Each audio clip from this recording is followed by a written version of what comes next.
Good morning everyone. बच्चों, आज हम आईआईटी मेंस में फ़िज़िक्स के पेपर को डिस्कस करेंगे जो 31 अगस्त को मॉर्निंग शिफ्ट में हुई थी। ठीक है बच्चों, तो मेरे पास कुछ क्वेश्चन आए हैं, मेमोरी बेस्ड ही क्वेश्चन है।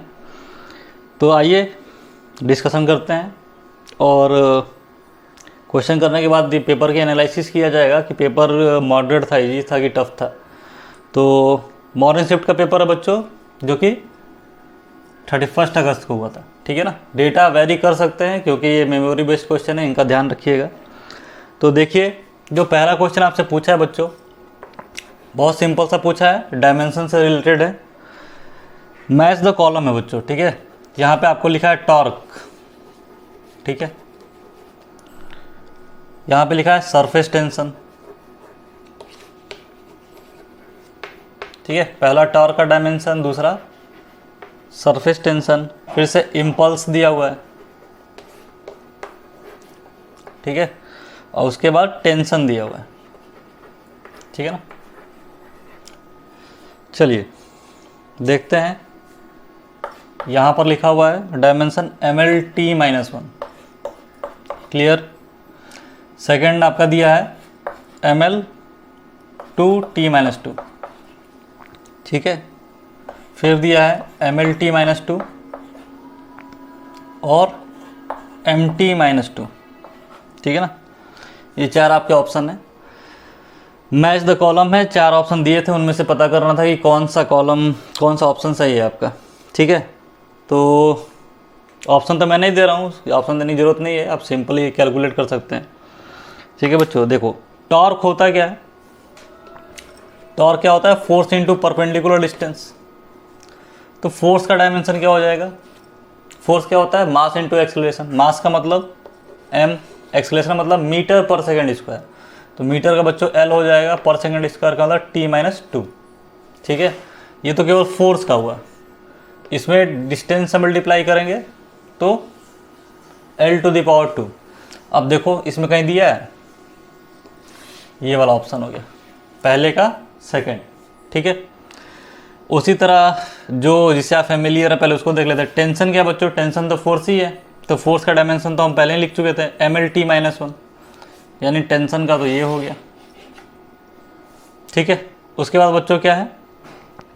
सरफेस टेंशन है और इम्पल्स है।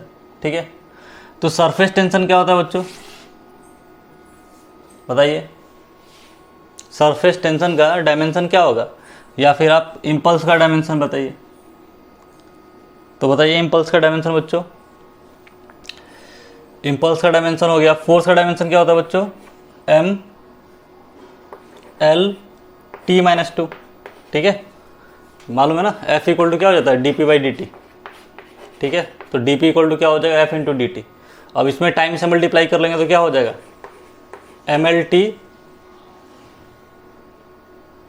MLT-1।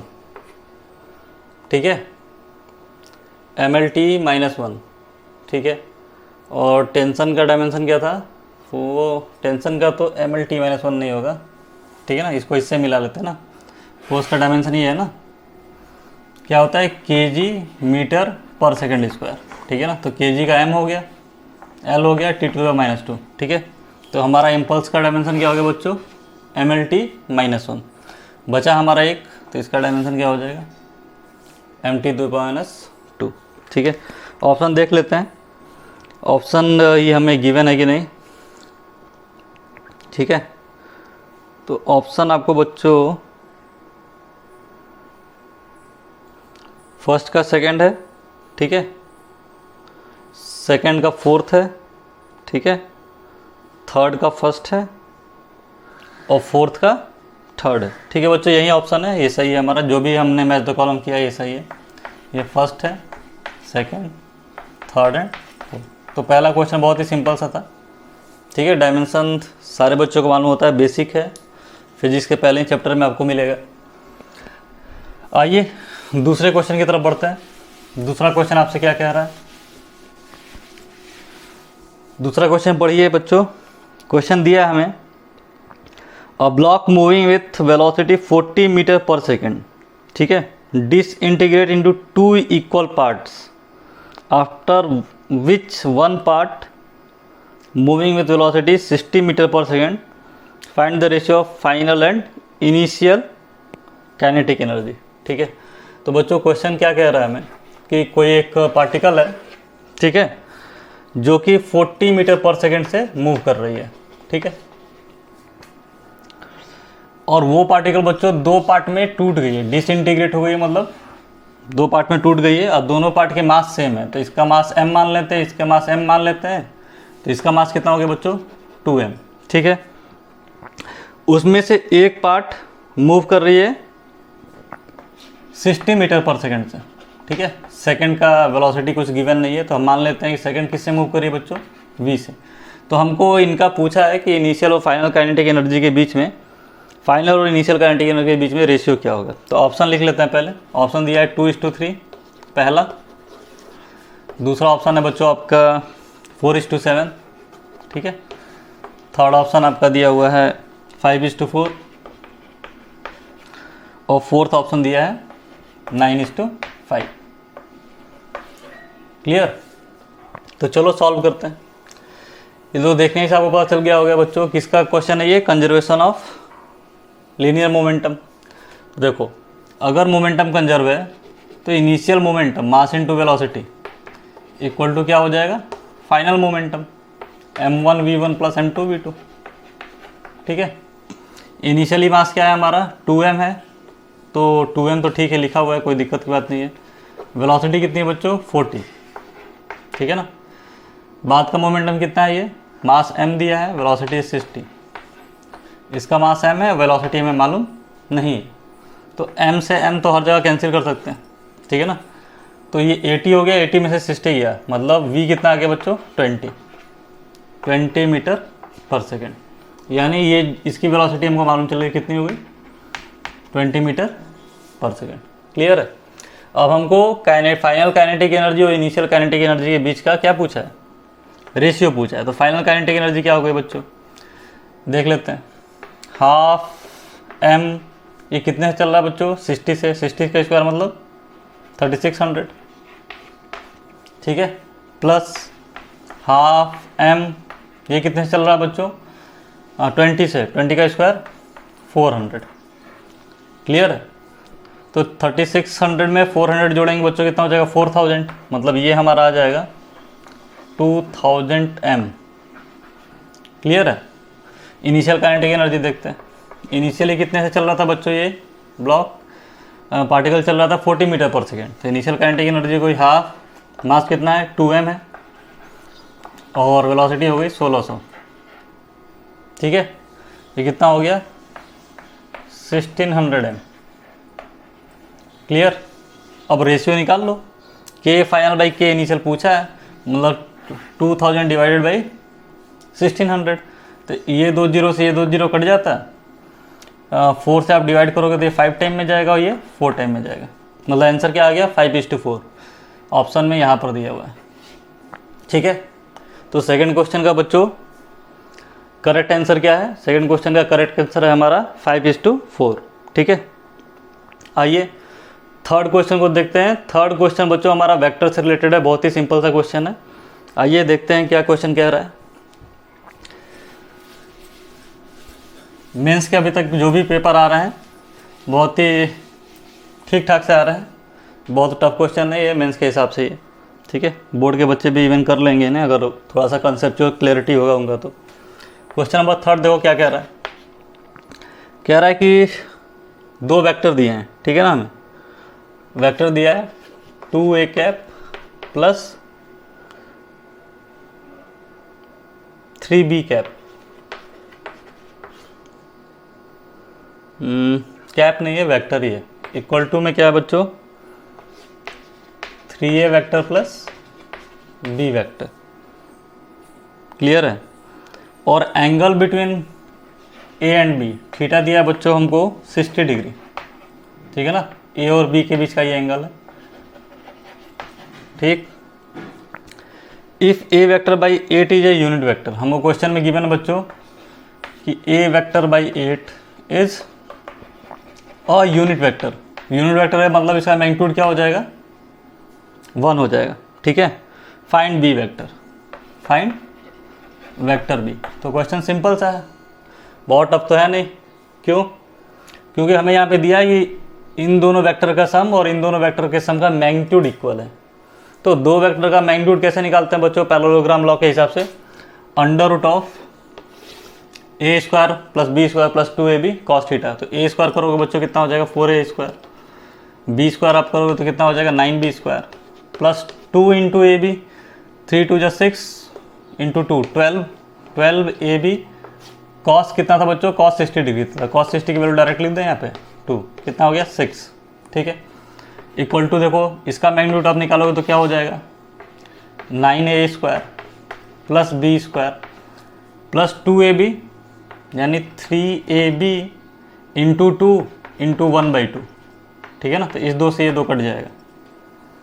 अब दोनों तरफ के स्क्वायर रूट को हटा लेते हैं। 9b स्क्वायर ये कितना हो गया बच्चों? Plus 6ab equal to 9a square plus B square plus 3ab।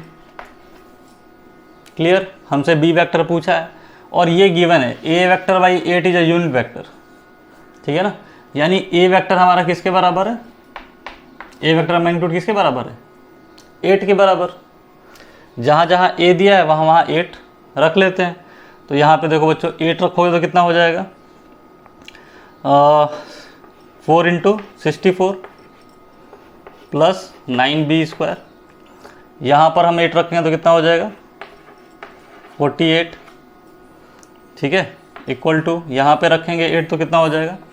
9 into 64 plus B square, यहाँ पे 24b। क्लियर है? चलो b वाले टर्म को सबको एक साइड लिख लेते हैं। इसको आप इधर लाओगे तो कितना हो जाएगा? 8b square. ठीक है, इसका और इसका काम हो गया। 48b इधर है, 24b इधर है, इसको इधर लाएंगे तो कितना हो जाएगा? Plus 24b। इसका भी काम हो गया। ठीक है, अब बचे हमारे ये टर्म और ये टर्म। ठीक है, तो इसको इधर लाएंगे बच्चों तो 64 अगर हम कॉमन ले लेंगे तो 4 माइनस क्या हो जाएगा? 4 माइनस 9 दैट इज़ 5, यानी ये हो गया हमारा -64 इंटू 5 इक्वल टू 0। ये क्वाड्रेटिक में आ गया। अब आपको सॉल्व करना है। 8 कॉमन ले लेते हैं तो ये क्या हो गया? बी स्क्वायर प्लस 3b और 8 8 जा 64 यानी 8 तो कॉमन हो गया तो 8 5 जा 40। यहाँ पे कितना बचा? Equal to 0। ठीक है, अब इसको आपको सॉल्व करना है। ठीक है, दिमाग लगाओ कैसे इसको सॉल्व करें कि मिडिल टर्म क्या आ जाए आपका? 3 आ जाए और ये क्या है? 40 है। ठीक है, कैसे करेंगे बच्चों? देखो 5 8 जा 40 दिख रहा है आपको? बी स्क्वायर प्लस 3b ये कितना हो गया? 8b minus 5b minus 40। Clear? b common ले लिए तो क्या आ गया? b प्लस 8 माइनस 5 कॉमन ले लिए तो क्या आ गया? b plus 8 equal to 0। यानी b की वैल्यू आ गई 5 और b की वैल्यू आ गई एक -8। ठीक है, अब b की 2 वैल्यू आ गई है बच्चों। b की 2 वैल्यू में से कौन सी वैल्यू हमारा आंसर होगा? तो मैंने अपने लेक्चर में जो भी पढ़ाया आपको बताया है कि वेक्टर में साइन किसके पर्पज़ के लिए यूज़ करते हैं? डायरेक्शन के लिए। यानी मैग्नीट्यूड तो हमारा ये नेगेटिव हो नहीं सकता। ठीक है, यानी आंसर हमारा क्या होगा? b equal to 5। ऑप्शन देख लेते हैं। ऑप्शन में, जी हाँ, आपके ऑप्शन में आंसर 5 दिया हुआ है, मतलब यही हमारा आंसर होगा। Rest of the option is not correct. चलिए, ये था बच्चों क्वेश्चन नंबर 3। ठीक है, अब क्वेश्चन नंबर 4 पे आते हैं।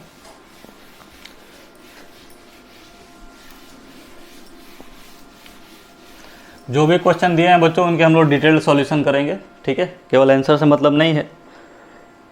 अब ये देखिए बच्चों क्वेश्चन नंबर 4 आपका क्या दिया हुआ है? क्वेश्चन 4 बच्चों आपके अल्टरनेटिंग करंट के चैप्टर से रिलेटेड है। इसमें दिया है कि हमारी एक LCR सर्किट है। ठीक है ना, LCR सर्किट है जिसमें XC XL के बराबर है और ये R के बराबर है। ठीक है, XL XC के बराबर, R के बराबर है। तो इम्पीडेंस क्या होगा सर्किट का? ठीक है ना, इम्पीडेंस पूछा है। ठीक है ना, फाइंड इम्पीडेंस। तो ये तो बच्चों CBSE बोर्ड में या फिर जो भी बोर्ड होती है, बिहार बोर्ड, ICSE बोर्ड, उसमें 1 वर्ड के क्वेश्चन आते हैं ऐसे, ठीक है ना। बच्चे देखते ही समझ गए होंगे कि XC XL के बराबर है, मतलब रेजोनेंस की कंडीशन। और रेजोनेंस की कंडीशन में क्या होता है, सर्किट एडमिट करती है मैक्सिमम करंट को, ठीक है ना। ये सीरीज LCR सर्किट है बच्चों, ठीक है ना। आपके सिलेबस में सीरीज LCR सर्किट है, पैरेलल नहीं है। मतलब हमें मालूम है कि इम्पीडेंस क्या होता है, इधर रेजिस्टेंस होता है, क्लियर है ना। वोल्टेज अक्रॉस रेजिस्टेंस आप लिखते होगे, इधर वोल्टेज अक्रॉस इंडक्टेंस होता है, इधर कैपेसिटेंस होता है। ये हमारा रिजल्टेंट हो जाता है। तो ये जो आता है बच्चों हमारा रेजिस्टेंस के टर्म में जो आता है, ये होता है XL माइनस XC का whole square plus R square. यही हमारा इम्पीडेंस होता है। इम्पीडेंस को Z से डिनोट करते हैं। तो Z बराबर क्या है बच्चों, under root of XL minus XC का whole square plus R square. और हमें क्वेश्चन में दिया है कि XL XC के बराबर है, तो ये जब इसके बराबर होगा तो ये तो टर्म 0 हो गया, तो बचा केवल क्या है, R। तो Z बराबर क्या हो गया, R। यानी हमारा जो आंसर होगा, आपको ऑप्शन में देखिए क्या क्या दिया हुआ है। एक ऑप्शन दिया है R√5, ये तो होगा नहीं। दूसरा दिया है 2R, ये भी नहीं होगा। थर्ड दिया है बच्चों R।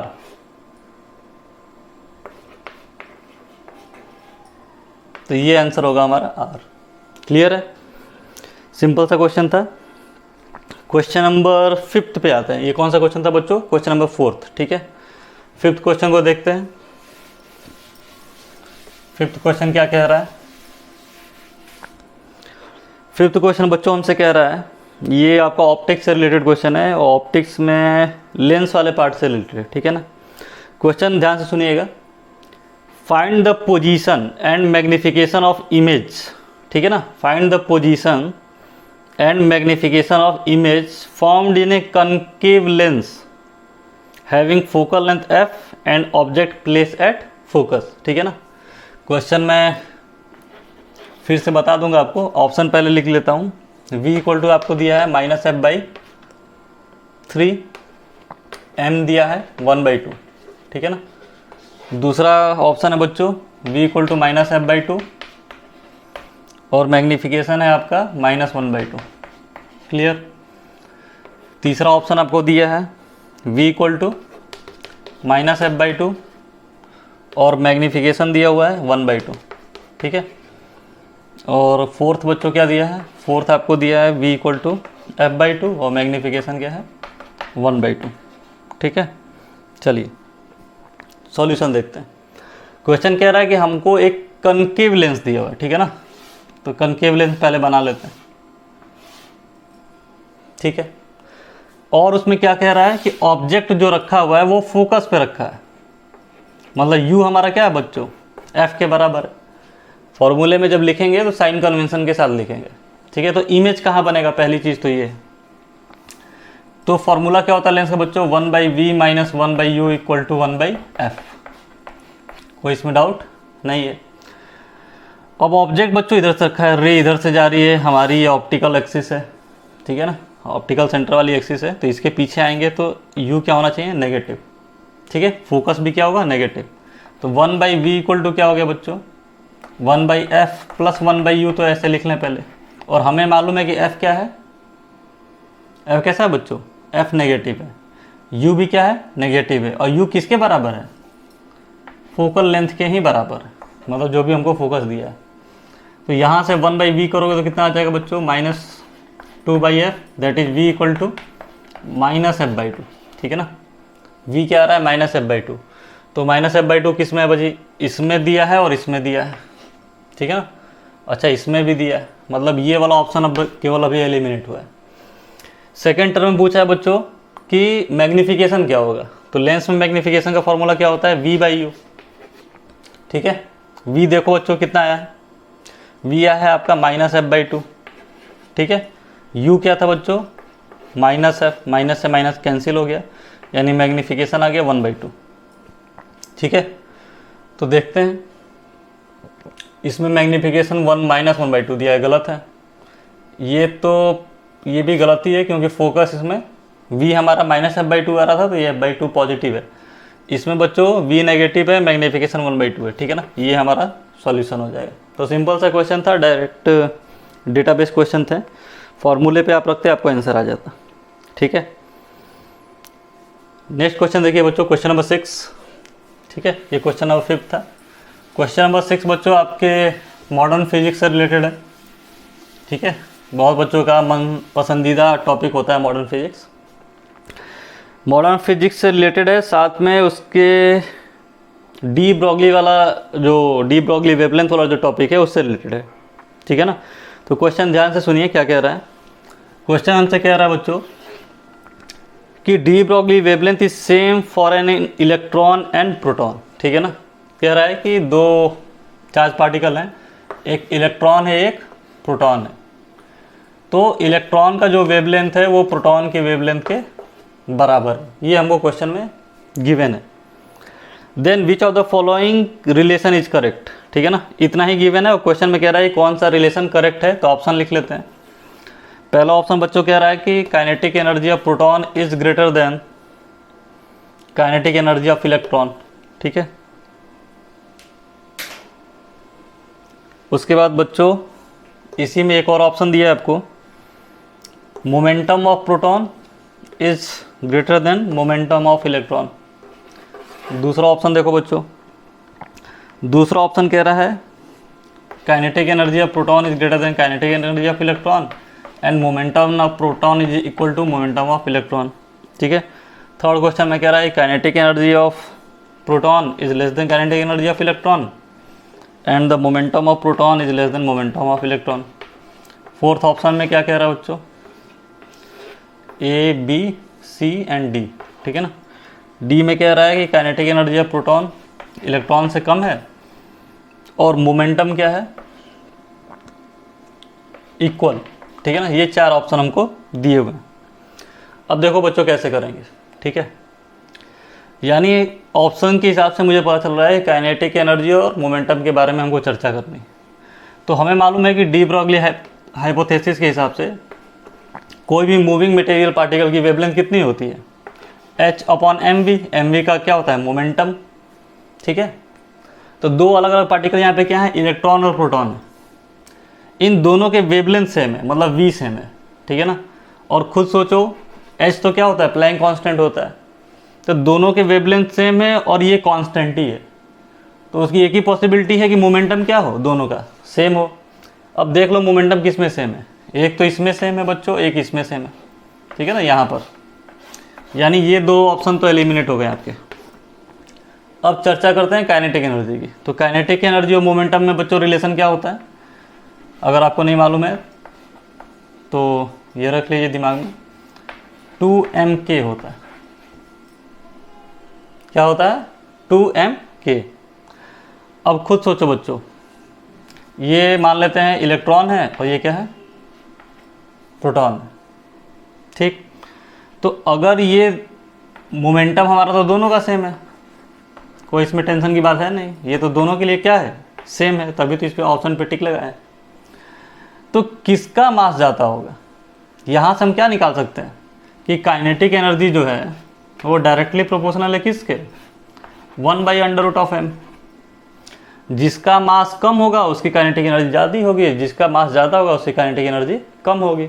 अब बताओ बच्चों, इलेक्ट्रॉन के मास में और प्रोटॉन के मास में किसका मास ज़्यादा होता है, प्रोटॉन का मास ज़्यादा होता है।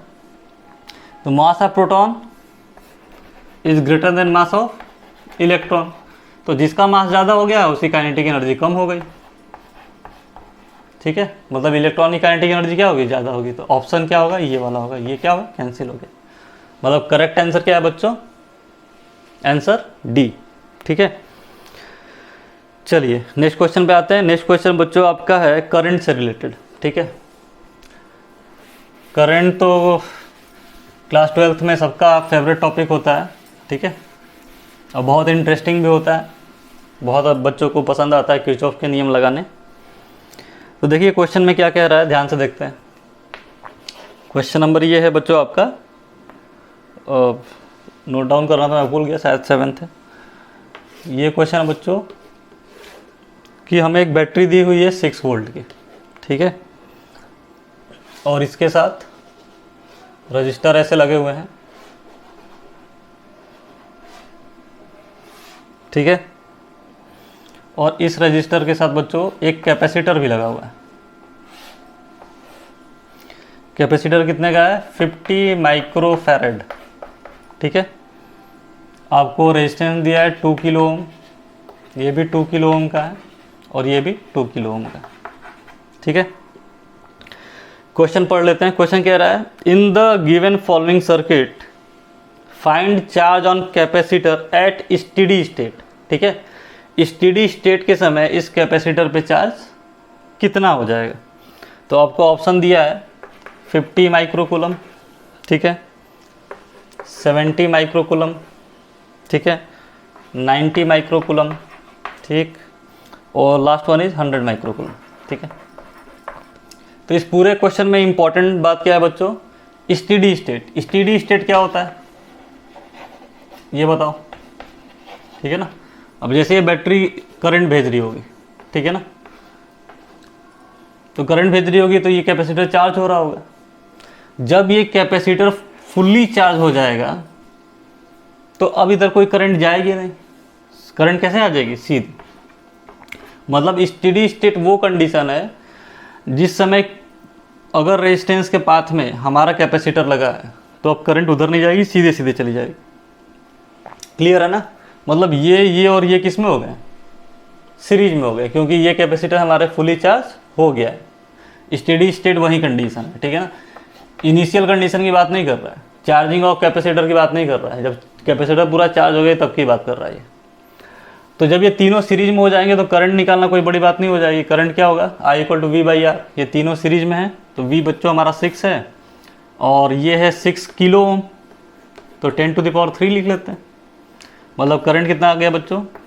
1 × 10⁻³ एम्पियर। ठीक है, हमको इसमें क्या निकालना है बच्चों? चार्ज निकालना है। हम जानते हैं Q बराबर क्या होता है? CV। C तो मालूम है, V मालूम हो जाता तो हमको चार्ज निकाल लेते हैं हम।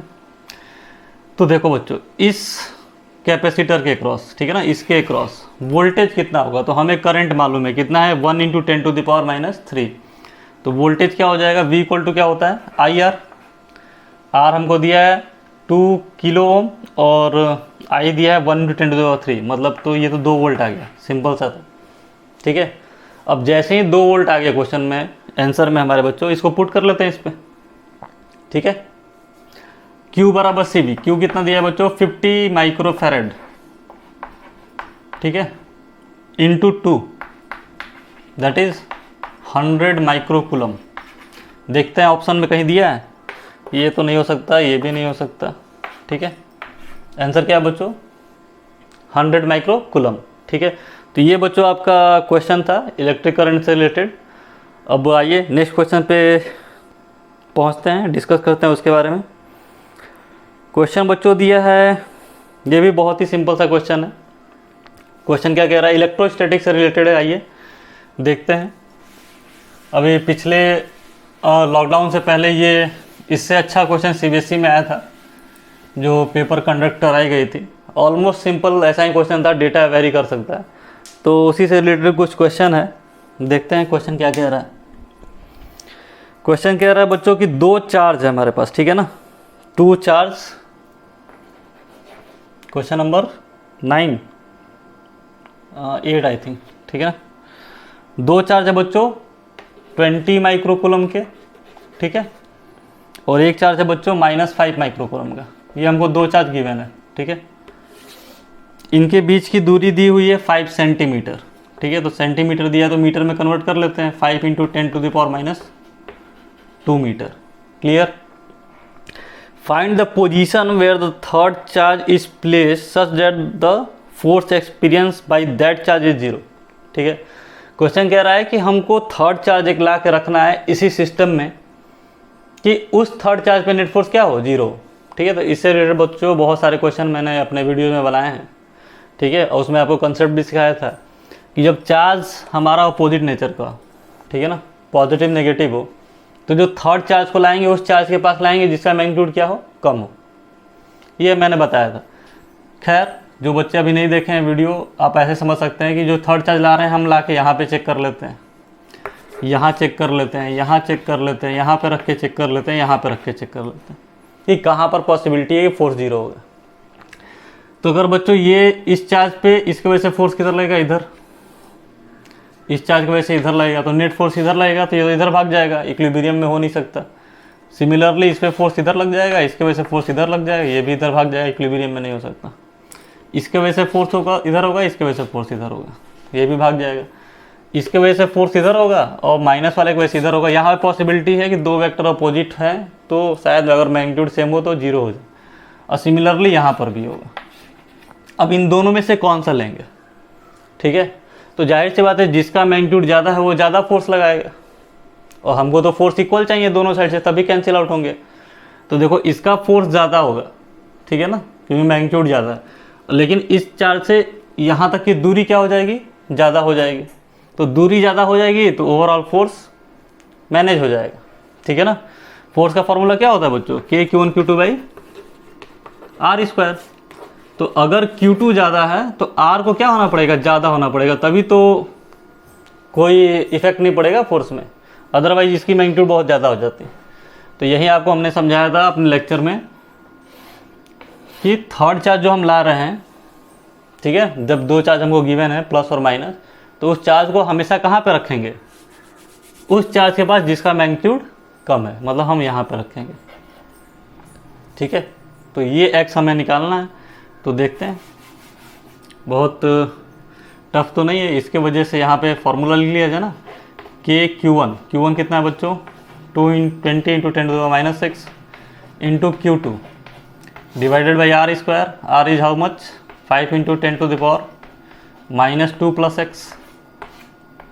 क्लियर, इक्वल टू इस चार्ज की वजह से यहाँ पर जो चार्ज है बच्चों -5, इसकी वजह से इस पर फोर्स कितना लगेगा, 5 into 10⁻⁻6 into Q divided by x square into के, ठीक है। हमें x कैलकुलेट करना है, के से के उड़ा लेते हैं, 10⁻6 से 10⁻6 उड़ा लेते हैं, 5 से 20 4 टाइम्स में, q से q ख़त्म। अब आप अंडर रूट ले लो तो कितना हो जाएगा, 2 divided by 5 into 10⁻2 plus x is equal to 1/x। अब इसको इधर लाएंगे तो कितना हो जाएगा, 2x equal to 5 into 10⁻2 plus x, ये आएगा तो x इक्वल टू कितना आ गया, 5 सेंटीमीटर ही। मतलब जितना इन दोनों के चार्ज के बीच में सेपरेशन है उतनी ही और दूरी पे हम उसको उस चार्ज को रखना पड़ेगा, ठीक है। तो ऑप्शन देख लेते हैं क्या क्या दिया हुआ है, ठीक है। पहला ही ऑप्शन आपको 5 सेंटीमीटर है, तो यही हमारा करेक्ट आंसर है, रेस्ट ऑफ द ऑप्शन सही नहीं होंगे। चलिए, ये क्वेश्चन बच्चों हमारा इलेक्ट्रोस्टैटिक से था। तो इलेक्ट्रोस्टैटिक के हमने कुछ वीडियो डाले हुए हैं, आप चाहें तो उसको विजिट कर सकते हैं, ठीक है। डिस्क्रिप्शन के में हम लिंक में डाल देंगे, आप देख लीजिएगा। नेक्स्ट क्वेश्चन देखते हैं बच्चों। नेक्स्ट क्वेश्चन किससे रिलेटेड है, नेक्स्ट क्वेश्चन बच्चों आपका फिर से करंट से ही रिलेटेड है, ठीक है ना। तो देखते हैं ये क्वेश्चन क्या कह रहा है। फिगर बड़ा सा बनाया हुआ है, फिगर बच्चों आपका कुछ ऐसा बना है, ठीक है। यहाँ पर एक रजिस्टर है, ऐसे है, ठीक है ना, एक रजिस्टर ऐसे है, एक रजिस्टर ऐसे दिया हुआ है। फिर वैसे ही सिमिलरली ऐसे यहाँ पर एक रजिस्टर है, यहाँ पर एक रजिस्टर है, ठीक है, यहाँ पर एक रजिस्टर है, ठीक, और यहाँ पर एक रजिस्टर है।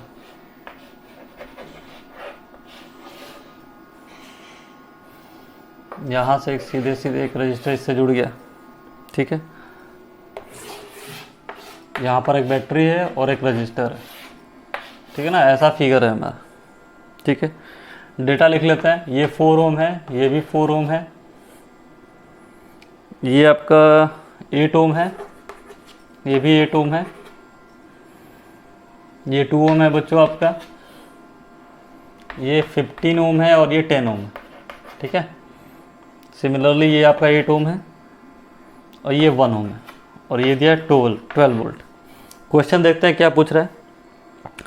क्वेश्चन पूछ रहा है find the potential difference across 15 ohm resistance. इसके अक्रॉस पोटेंशियल डिफरेंस V पूछा है आपसे, ठीक है। ऑप्शन देख लेते हैं 2, 6, 8 एंड 4, ठीक है ना। ऑप्शन क्या है बच्चों? 2, 6, 4 एंड 8, ठीक है, ये ऑप्शन है। तो चलिए सॉल्व करते हैं, ठीक है। स्पेस तो है नहीं तो मैं इसी में आपको मिनिमाइज कर देता हूँ सर्किट को। देखो बच्चों 8 एंड 8 किस में है? पैरेलल में। तो इस पैरेलल में है तो इस पैरेलल को सॉल्व कर लोगे तो दोनों आइडेंटिकल रेजिस्टेंस हैं, तो 8 8 मिलकर क्या हो जाएगा? 4 ओम, ठीक है। ये 4 4 कितना हो जाएगा बच्चों? 2 हो जाएगा ना, 2 ओम हो जाएगा। अच्छा यहाँ पे देखो ये तो 2 है ही, कोई दिक्कत की बात नहीं है। ये 15 और ये कितना है बच्चों? 10, ठीक है, पैरेलल में है। तो पैरेलल में कैसे जोड़ते हैं? R1 into R2 divided by R1 plus R2, ठीक है। ये हो गया 150, ये हो गया 25, ठीक है। कितनी बार में जाएगा? 6 बार में, ठीक है। मतलब इनको अगर इक्विवेलेंट सॉल्व करेंगे तो कितना आ जाएगा? 6। तो 6 4 कितना हो गया? 10। यहाँ पे कितना है बच्चों? यहाँ पर कितना है? 12। 10 और 12 आपस में कैसे हो जाएंगे? पैरेलल। तो फिर उनको अगर पैरेलल सॉल्व करोगे तो क्या हो जाएगा? 10 और 12 को सॉल्व करेंगे तो ये हो जाएगा 120/22। अब इसको आप और सॉल्व करना चाहो तो कर लो, ये हो जाएगा 60/11। क्लियर है? उसके साथ में एक और रेजिस्टेंस यहाँ पे दिया हुआ है जो कि सीरीज में होगा, ठीक है। तो सीरीज में होगा तो इसमें 1 ऐड कर देते हैं, ठीक है। कितना हो गया बच्चों? ये 11 71/11। क्लियर? ये हमारा नेट रेजिस्टेंस आया। तो बैटरी कितनी करंट भेजेगी? कितना करंट भेजेगा? V/R, ठीक है। तो V कितना है बच्चों? 12 है। R कितना है? 71/11, ठीक है। ध्यान से देख लेना कि कुछ गड़बड़ तो नहीं हो रहा। 6 4 10 और ठीक है, सही है, कुछ दिक्कत तो नहीं। तो यहाँ से करंट इतनी हमें मिल गई है, ठीक है। 12 इंटू 11/17। तो अब ये करंट बच्चों जाएगी तो यहाँ डिस्ट्रीब्यूट होगी और यहाँ डिस्ट्रीब्यूट होगी, ठीक है। ऊपर वाला रेजिस्टेंस, नीचे वाला कितना है बच्चों? ध्यान से देखो 12 है, ठीक है। और ऊपर वाला कितना है? ऊपर वाला कितना आया था बच्चों हमारा? ये 10 आया था ना। तो ऊपर वाले में करंट कितना जाएगा? तो करंट डिस्ट्रीब्यूशन के हिसाब से इसमें I1 मान लेते हैं, इसमें I2 मान लेते हैं, ठीक है ना। तो I1 करंट कितना हो जाएगा? 12 divided by 10 into net current. Net current कितना आ रहा है? 12 डिवाइडेड बाई 71 इंटू 11, ठीक है ना। ये बहुत अजीब सा आंसर हमारा आ रहा है। ये कितना हो गया? 144 डिवाइड बाई 710 इंटू 11, ठीक है। मतलब ये करंट इससे जा रही होगी, फिर ये करंट जा रही है तो इसमें बढ़ रही होगी, ठीक है। तो उसमें कितना करंट आ रहा होगा हमारा? बताओ? 10/25। क्लियर है ना? यहाँ पर बच्चों ये 12 था ना, 12 डिवाइडेड बाई 22 होगा, ठीक है। तो 22 हो जाएगा। तो ये कितना हो जाएगा आपका? ऐसे ही लिख लेते हैं डायरेक्ट ही, ठीक है। तो 10/25 इंटू करंट कितना है?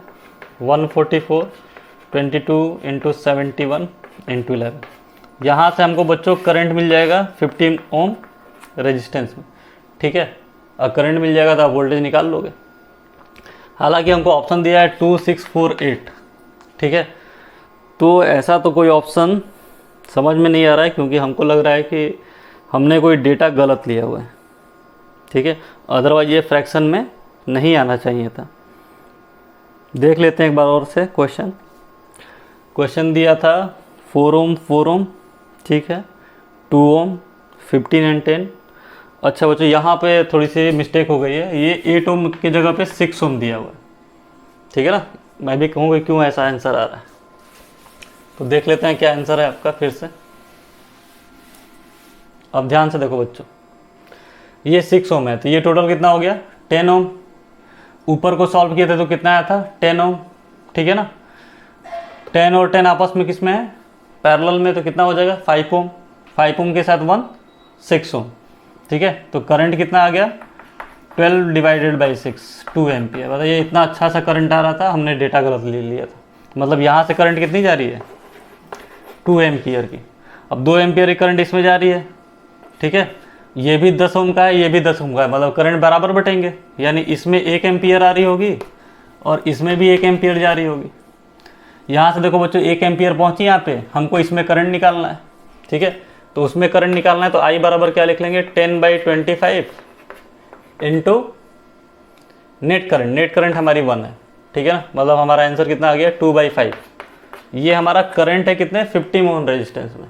हमसे पूछा है कि वोल्टेज क्या होगा, तो वोल्टेज क्या होता है V = IR 2/5 into 15 that is 6 volt. ठीक है, तो ये हमारा आंसर हो जाएगा 6 वोल्ट इज आवर आंसर। ठीक है, ये मिस्टेक हो गया था हमसे, ध्यान से मैंने देखा नहीं, लेकिन देखिए कंसेप्ट आपके क्लियर होंगे तो आपको पता चल जाएगा सॉल्व करते हुए कि या तो डेटा गलत है या तो ऑप्शन गलत है। ठीक है, अप्रोच तो सही था करने का। ठीक है, लेकिन बाय मिस्टेक यहाँ पे 6 ओम की जगह पे 8 ओम हो गया था। खैर, आइए नेक्स्ट क्वेश्चन देखते हैं। नेक्स्ट क्वेश्चन बच्चों प्रोजेक्टाइल से है और बहुत ही कंसेप्चुअल क्वेश्चन बनाया गया है। ठीक है, आपको बस भ्रमित करने के लिए कि क्या आप फॉर्मूले पे डिपेंडेंट हैं कि थोड़ा बहुत कंसेप्ट भी आपको मालूम है। क्वेश्चन कह रहा है बच्चों कि an aeroplane is flying with a speed v at a height h। ठीक है ना, एक एरोप्लेन है हमारी बच्चों। ठीक है,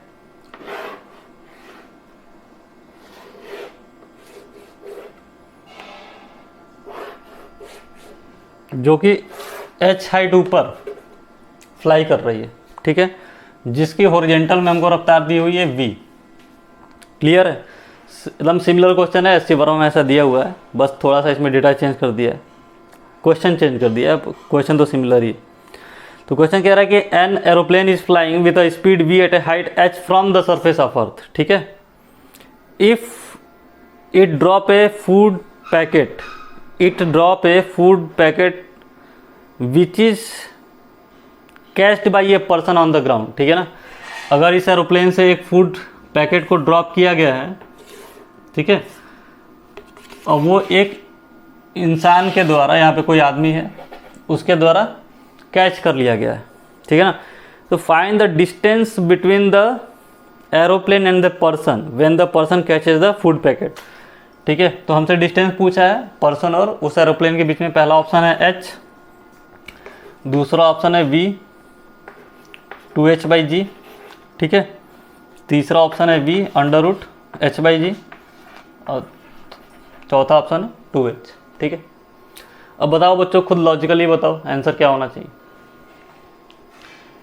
अगर एरोप्लेन से फूड पैकेट ड्रॉप किया गया, ठीक है, और ये कैच कर लिया गया है इस पर्सन के द्वारा, तो इनके बीच में हाइट क्या होगा? जाहिर सी बात है यही हाइट होगी, h। ये आंसर होगा। क्यों? क्योंकि फूड पैकेट को यहाँ से यहाँ तक ट्रैवल करने में जब आप टाइम निकालते हो तो आप क्या करते हो, यही लिखते हो ना, SY = UYT + ½ ऑफ AYT²।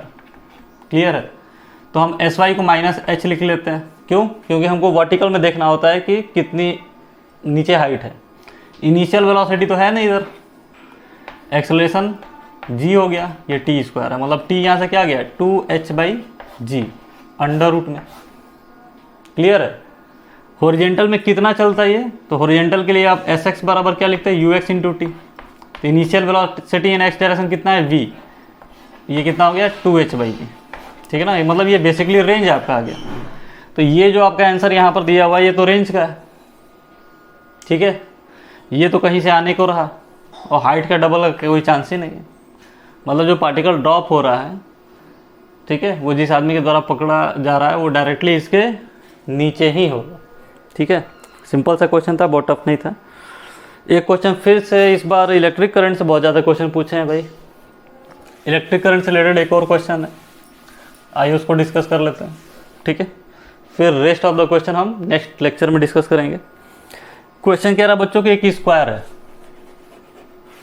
ठीक है, जिसमें हमको कुछ रेजिस्टेंस लगा के दिया हुआ है।